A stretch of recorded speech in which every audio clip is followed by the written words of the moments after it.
Hi, my name is Amit. I'm here with Simone and we're going to look at the cat stretch.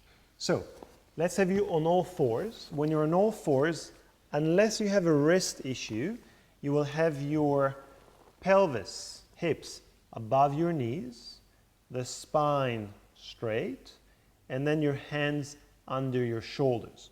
So let's show you what you don't want to do. Let's bring the hands a little too far forward this way. Or you can bring the weight forward and then your hips are not above your knees. Okay, or take your hands back a little for me, Simone. Round your back. Okay, so that would be, it's not going to be a good start position. Okay, so we said hips above your knees.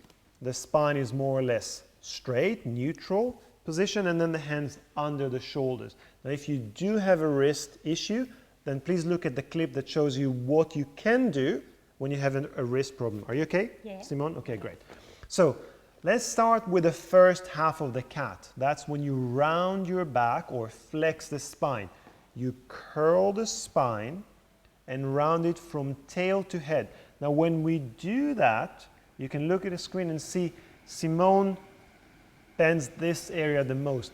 That's absolutely normal and natural. That's how the body usually flexes or rounds.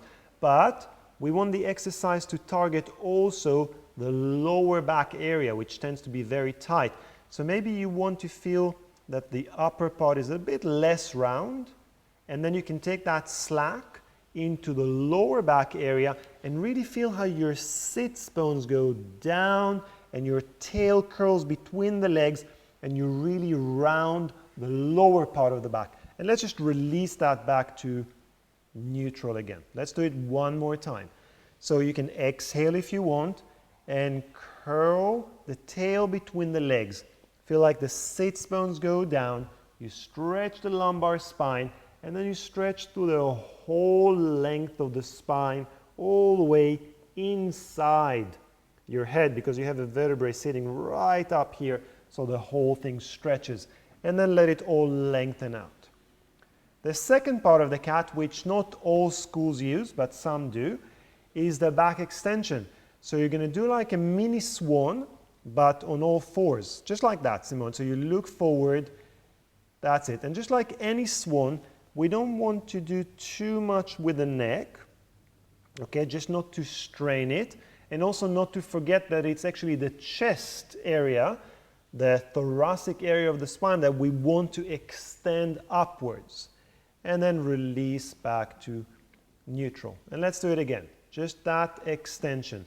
So you can feel like you brush your nose forward, the throat area opens, and then it's here, the front of the breastbone, that you want to open. Now when you do that, Simone, if you can drop between the shoulder, yeah, this tends to happen. The shoulder blades sink together. So keep lifting yourself away from the ground, really working the arms, maybe without locking the elbows, but really lifting yourself up and away from the ground. And now let's flow between the two positions. So Simone, when you're ready, curl all the way in. That's it, rounding the spine. And then elongate the spine. The tail and the head move away from each other. And then the head goes up and the chest opens and you extend the upper part of the back. And then again, curl in. You may want to exhale for that, emphasizing the movement of the tail between the legs, the stretch of the lumbar spine. Then elongate the tail and the head away. And then maybe exhale again as the head comes up. Remember to lift yourself away from the ground and then release, and you can sit back for me. And that's all. That's the cat stretch.